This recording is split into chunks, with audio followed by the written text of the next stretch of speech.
Hello दोस्तों, हम सबको पता है कि पैसा कितना जरूरी है क्योंकि हमारा सारा जीवन इसी से चलता है। आपको पता है हम कम पैसा कमाकर भी वेल्थी हो सकते हैं और ज्यादा कमाकर भी कंगाल, अगर हमें पैसे की साइकोलॉजी नहीं पता होगी।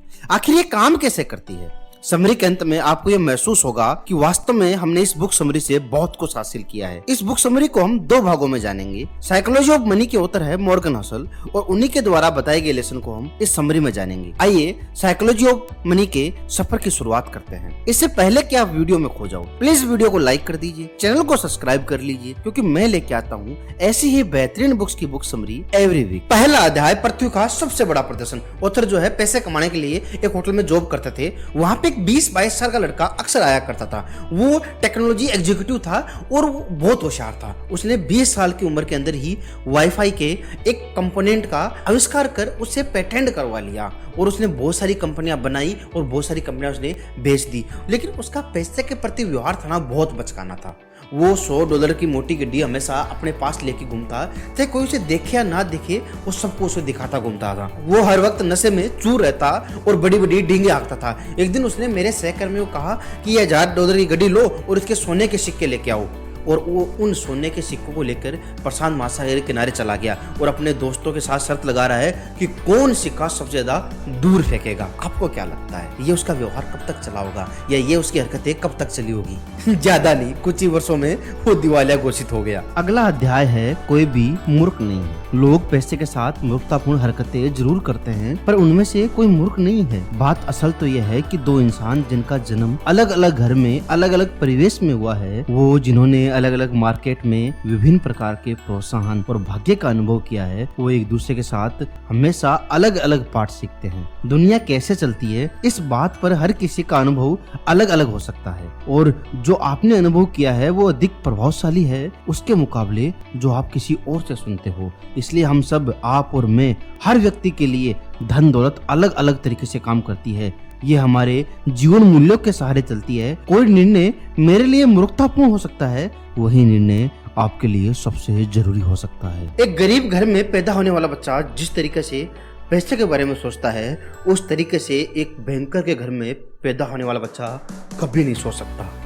अगला अध्याय है धनवान बनना और धनवान बने रहना। अच्छे निवेशक का मतलब आवश्यक रूप से अच्छे निर्णय लेना नहीं होता है। आवश्यक तो यह है कि आप नियमित रूप से कोई गड़बड़ ना करें। अमीर कैसे बने, इस पे हजारों किताबें मिल जाएगी, लेकिन अमीर तथा धनवान बने कैसे रहे, इसका एक ही तरीका है, थोड़ा मितव्ययता और असुरक्षा का डर। धन प्राप्त करने के लिए जोखिम उठाना, आशावादी होना, साहस से आगे बढ़ना आवश्यक है, लेकिन धन बनाए रखने के लिए इससे ठीक विपरीत आवश्यक है। इसके लिए विनम्रता तथा डर की आवश्यकता है कि जो आपने कमाया है, जो आपको मिला है, वह उतना जल्दी ही छीन सकता है। इसके लिए कम खर्चा था, यह मानने की आवश्यकता है कि हमने जो भी कमाया है इसका कुछ भाग्य के कारण है। इसलिए कभी भी अतीत में मिली सफलता का अनिश्चित समय तक उसको नहीं दोहराना चाहिए। योजना बनाना आवश्यक है, लेकिन हर योजना का सबसे महत्वपूर्ण भाग यह है कि तब के लिए योजना जरूर बनाई जानी चाहिए जब कोई योजना काम नहीं कर रही हो। अगला अध्याय है पटो आप जीते। आप आधे से अधिक बार गलत हो सकते हैं और फिर भी अपार सफलता प्राप्त कर सकते हैं। लेखक कहते हैं कि मैं पिछले 30 साल से लगातार काम कर रहा हूं और मुझे लगता है कि इसकी साधारण सी गणित यह है कि कुछ परियोजनाएं काम करती हैं और कुछ परियोजनाएं काम नहीं करती है। हमें किसी की निंदा नहीं करनी चाहिए, हमें बस आगे की ओर बढ़ना चाहिए। लेखक आगे कहते हैं कि क्या आप कंपाउंडिंग के बारे में जानते हैं? कंपाउंडिंग क्या होती है? चलो इसको आसान भाषा में समझते हैं। अब 8 को 8 बार जोड़ना है। 8 + 8 + 8 + 8 + 8 + 8 + 8 + 8। आसान है ना? कितना हुआ? 64। और वही मैं आपको कहूं कि 8 को 8 बार 8 से मल्टीप्लाई करना है। 8 × 8 × 8 × 8 × 8 × 8 × 8 × 8 कितना हुआ? 1,67,67,216।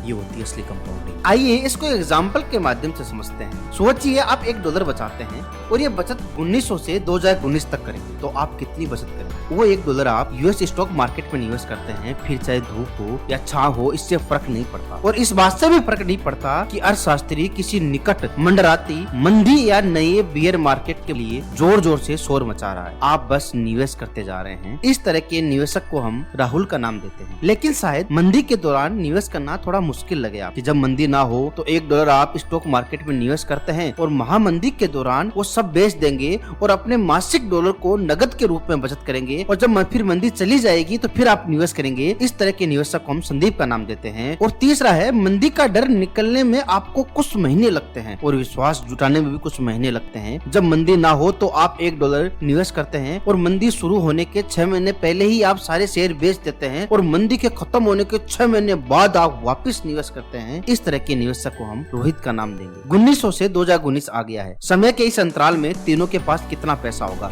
राहुल के पास पैसा होगा $4,35,551। संदीप के पास होगा $2,57,386 और रोहित के पास होगा $2,34,476। 1900 से 2019 तक 428 महीने होते हैं, जिनमें से 300 से अधिक महीने मंदी के थे। सिर्फ 22% समय के दौरान आपका धैर्य बनाए रखने से, जब अर्थव्यवस्था में महामंदी थी, राहुल ने संदीप और रोहित से दुगुनी राशि कमा ली। यह अध्याय जाना हमने मॉर्गन हाउसल की किताब साइकोलॉजी ऑफ मनी से। आपको ये वीडियो कैसा लगा और आपने मंदी के बारे में क्या सीखा, मुझे कमेंट करके जरूर बताना। मुझे आपके कमेंट का इंतजार रहता है। मिलते हैं साइकोलॉजी ऑफ मनी के एक और पार्ट के साथ, जिसमें हम जानेंगे कि पैसे को बचाना क्यों जरूरी है और उसे कैसे बचाया जाए। तब तक के लिए bye bye. Thanks for watching.